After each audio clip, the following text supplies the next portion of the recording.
Eu adoro uma boa história shonen de porrada. E se você conhece histórias de anime shonen, você sabe que a maioria dos protagonistas dessas histórias, pelo menos os mais populares, sempre são muito parecidos, não é? Goku, Naruto, Luffy, Natsu, Meliodas. Quase todas as histórias shonen sempre tem aquele famoso padrão de personagem principal que você consegue definir ele como sendo gênio em luta, ao mesmo tempo que ele come pra caramba, porque todos eles têm que ser meio que baseados no Goku, ao mesmo tempo em que eles sempre são especiais, líderes natos que conseguem colocar as pessoas pra poderem seguir eles de alguma forma. Mesmo que eles não sejam exatamente líderes, sempre são aquelas pessoas que mudam tudo. E eu não vou mentir pra vocês que eu gosto bastante dessa trama, mas que eu gosto muito quando alguns personagens principais de histórias saem um pouco desse padrão comum, e aí entra um dos meus shonens favoritos dos últimos anos, que eu inclusive já fiz vídeo aqui no canal, que é Dandadan. Dandadan é a famosa história da vez que eu vou ficar tipo uns 2 anos pagando pau pra ela todo vídeo que eu fizer. Então acostume-se. Isso é uma ameaça.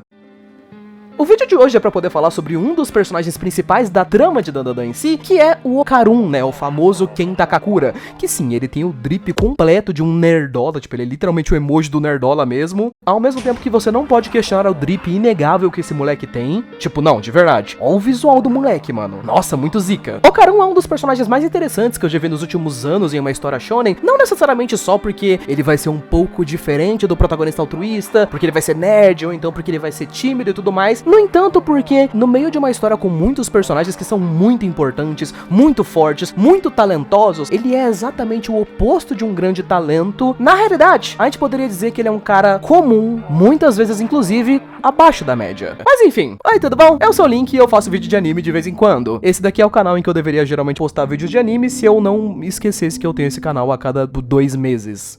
Enfim, pega alguma coisa pra comer e vamos falar de Dandadan. Senta aí e vem comigo.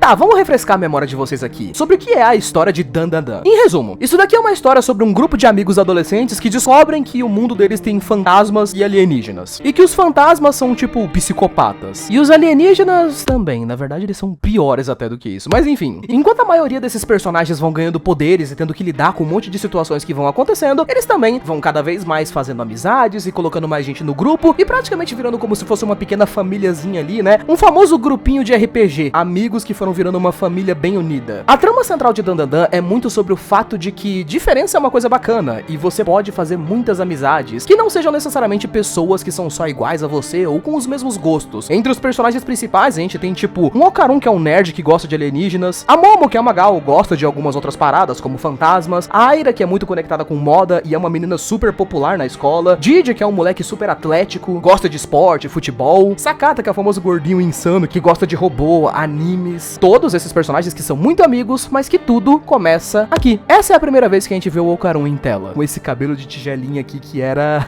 difícil esse aqui, viu? Quando vemos o personagem pela primeira vez no capítulo 1, ele é esse molequinho aqui, que tem uma rapaziada arremessando bolinhas de papel nele, e pela falta de reação do personagem, a gente já entende que isso acontece há algum tempo. Até que ele conhece a personagem da Momo, que vem, ajuda ele com aquela situação, e ele acaba tentando fazer amizade com ela. O Okarun é o famoso personagem nerd socialmente esquisitinho, sabe? Não parece que ele tem amigos desde o começo da história, e boa parte dessa razão é porque ele não tenta, ele tem vergonha. E isso vem muito de um traço que tem nesse personagem aqui, que pra mim é o ponto mais curioso do personagem do Okarun. Ele é um personagem que não tem absolutamente nada de especial. Não exatamente isso, mas calma aí.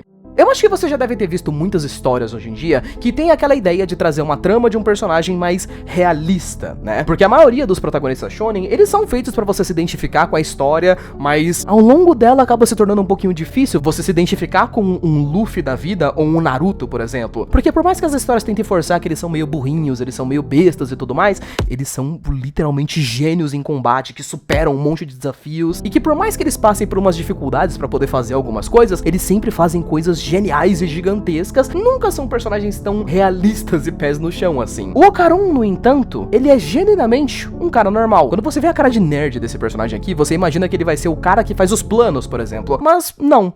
Ele não é o personagem mais inteligente de Dandadan. Geralmente é a Momo que monta todos os planos e estratégias de luta. Ele também não é o cara que comanda o grupo. Quem faz isso é a Aira. O Okarun também não é o personagem que é o melhor lutando, por exemplo. Quem faz isso é o Didi. E nem mesmo é o melhor com os seus poderes. Tipo, ele é o primeiro personagem a ganhar aquelas transformações de yokai, mas ele é o que tem os poderes mais básicos entre todas elas. Ele tem uma transformação que deixa ele rápido pra correr. Tudo bem que em questão de estilo ele é o mais dripado, né? Aí não tem o que dizer. O drip do moleque é zica. Mas ao mesmo mesmo tempo. A única coisa que a transformação dele faz é deixar ele correndo mais rápido, e aí tem uma parada que ele consegue dar uma aceleração mais forte, que ele perde a transformação depois. Logo depois que ele ganha as transformações, ele consegue fazer elas tipo 2 vezes por dia, enquanto a Aira e o Didi, quando eles ganham, eles conseguem fazer 4 vezes por dia. Mais pra frente na história, a gente vai ter momentos onde o Okarun vai fazer treinamento pra controlar o poder espiritual dele, e ele vai ter dificuldade nesse treinamento. Mesmo quando ele for lutar tentando extrair os frutos desse treino, ainda assim, ele não vai se sair muito bem exatamente. Coisa que o Didi fez esse mesmo treinamento e semanas depois ele já tava mandando bem. A Momo já tinha feito esse treinamento também, e quando ela lutou sem fazer o treino, ainda assim ela se saiu melhor do que o Okarun, e todos os personagens acabam tendo mais destaque do que isso. Inclusive, isso é até um ponto que acontece em algumas lutas. Ele fica pensativo depois, porque ele em si não acha que ele foi de tanta utilidade. Mas aí entra o contraponto do personagem, que é que apesar de ser o personagem menos especial do próprio grupo, o que menos consegue lutar do próprio grupo, ele é o personagem que mais luta, o que mais se coloca em situações de perigo, o que mais vai pra cima de inimigos quando ele precisa, o que mais se sacrifica também quando precisa. E se ele precisar defender algum outro personagem, ele vai ser o primeiro a se colocar na frente. Dandadan é o famoso tipo de história que gosta muito daquela ideia de desconstrução, sabe? Que é aquele conceito de você pegar um personagem e desconstruir a sua ideia. Muitas pessoas acabaram conhecendo essa ideia da desconstrução com a história de Jujutsu Kaisen. Caso vocês não saibam, é tipo uma história de shonen aí que tem um monte de porrada e tudo mais. E essa história tem um personagem que é tipo o cara mais forte dela, que é o Satoru Gojo. Ele é o personagem mais forte do universo de Jujutsu Kaisen, mas ele é uma desconstrução. Basicamente lá naquela história, mesmo ele sendo o cara mais forte, ele nunca consegue ganhar nenhuma luta. Ele nunca consegue vencer muita coisa, ele não consegue salvar ninguém. Ele é um cara muito forte, mas isso praticamente deixa ele fraco. Então ele é uma desconstrução da parada de fraqueza e força. O Okarun aqui no caso é meio que o oposto disso. Ele é um personagem que não é forte, ele não é especial, ele não é o escolhido. E isso, ironicamente, é o que torna ele forte. Ele não tem nenhuma confiança de que vai conseguir ganhar alguma luta ou que vai conseguir proteger alguém se ele se colocar na frente. Mas mesmo assim ele se coloca. Até em capítulos recentes da história, por exemplo, onde você tem algumas situações onde... Spoilers à frente, calma, cuidado, respira com spoiler. Existem algumas situações que rolaram recentemente no mangá onde o Okarun não consegue usar os seus poderes mais. E mesmo assim, rola uma situação tensa, ele se coloca na frente. Em outros arcos, onde personagens muito mais fortes do que ele estavam lutando contra, tipo, 2, 3 inimigos, ele ia pra cima de 5, 6. E geralmente quando isso acontece com um protagonista shonen, tipo, quando vários inimigos vêm pra cima do Goku, por exemplo, de um Luffy, de um Naruto, ele vai pra cima dos inimigos porque ele confia nas habilidades que ele tem. Porque ele acha que ele consegue vencer. Porque ele é determinado. O Okarun não é o tipo de personagem que tem essas habilidades, que tem essa coisa do escolhido, ou que é um gênio em combate. Ele é cheio de imperfeições, mas ele tem uma coisa em específico pra mim que torna ele esse personagem tão interessante. A história vai aos poucos fazer ele desenvolver confiança através da qualidade mais memorável que o personagem tem, a coragem. Que ele começa a mostrar desde o começo da história, quando ele não tinha nenhum amigo e ele tinha esse desejo de ter algum amigo, e ele cria coragem pra falar com a Momo, e aquilo muda a vida dele pra sempre. Depois de ter recebido aquela resposta positiva, de ter conseguido fazer uma amizade, ele decide começar a fazer isso cada vez mais. Na história, o Okarun sempre parece aquele personagem tímido que vai ficar com um pouco de medo de falar o que ele pensa, e aí na verdade a história mete o louco pra cima de você, e o Okarun começa a se tornar um personagem que rapidamente vai sempre falar o que ele pensa. Quando ele conhece o Didi, ele já declara de cara que ele gosta da Momo. Mais pra frente, quando ele vai conhecer uma personagem que tá gostando dele, ele vai declarar que tá gostando de outra pessoa, ele vai falar o que ele pensa, e muitas vezes, quando você tá esperando que pra uma história de shonen, né, a gente só vai ler a declaração do casal principal no final da história. Não, aqui nós não fazemos isso. O Okarun pega o primeiro momento em que ele acha que vale a pena se declarar, e ele se declara, porque ele tem a coragem pra fazer isso, mesmo que ele não saiba se vai dar certo. É facilmente aquele tipo de personagem que você tem gosto de ver ele sendo corajoso, porque essa é facilmente a maior habilidade desse personagem. E eu realmente gosto muito dessa ideia do personagem imperfeito, porque muitas histórias já tentaram criar ela, mas eu acho que poucas tiveram a coragem de fazer um protagonista que não exatamente é o cara que tem as transformações mais legais ou as lutas mais legais. O Okarun genuinamente é o personagem menos interessante lutando que a gente tem em Dandadan. E o ponto é exatamente esse. É isso que torna ele tão interessante. Eu já fiz um vídeo aqui no canal uma vez sobre a história do romance que a gente tem em Dandadan. Falo mesmo, o romance de Dandadan é um dos melhores de shonen que a gente já teve teve dos últimos anos. Eu acho que até mais do que isso, tá? Não vou querer dizer nada. Talvez eu esteja sendo fanboy.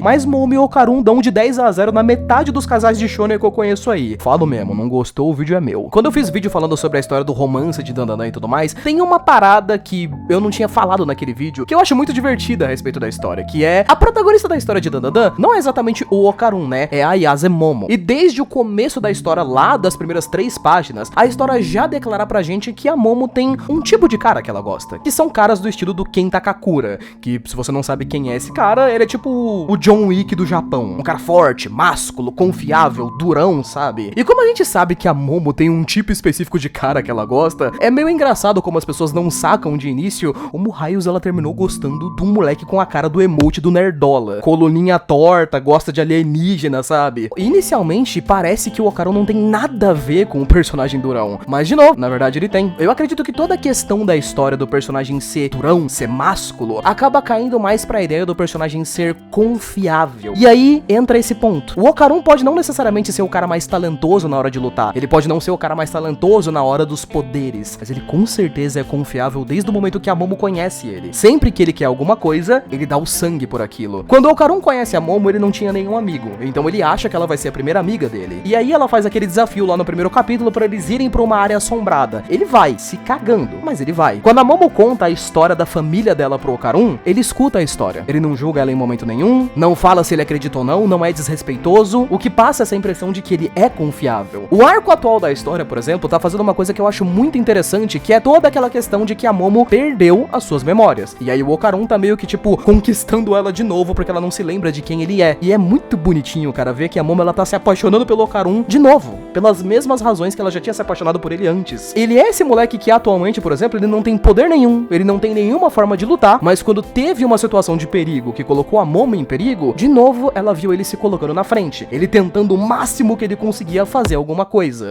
Que é exatamente o que a gente tinha visto desde o começo da história. Ele não fez uma cena épica e conseguiu derrotar os inimigos de uma vez e tal. Ele até tentou, inclusive, depois ele fracassou miseravelmente, a Momo teve que ajudar ele em algum momento. Aconteceu, né? Aconteceu. Mas ele se colocou ali. Não é exatamente aquela figura normal do machão, ou do corajoso forte, ou do escolhido, mas confiável, corajoso. Isso, talvez, seja você ser um personagem durão de verdade. Personagens de Dandadan, pra mim, todos eles têm características muito diversificadas e muito bonitinhas de ver eles evoluindo. E o Okarun provavelmente é um dos personagens que mais dá orgulho de você ler. Desde o primeiro capítulo, quando você imaginava que ia ser aquele personagem tímido, que ia ficar enrolando para as coisas acontecerem. E aí, a gente tem basicamente 200 capítulos do moleque brilhando como nunca. Mesmo com dificuldades. Mesmo com o roteiro não ajudando ele, igual acontece com todos os personagens principais de Shonen. A cada uma luta, uma transformação nova para ganhar dos vilão. Em 200 capítulos, a única coisa que o Okarun conseguiu fazer foi perder a bosta da única transformação que ele tinha. Todo mundo tem transformação na história agora, menos ele, meu Deus. Mas, enfim, acho que é isso que eu tinha pra dizer. E falou, até mais.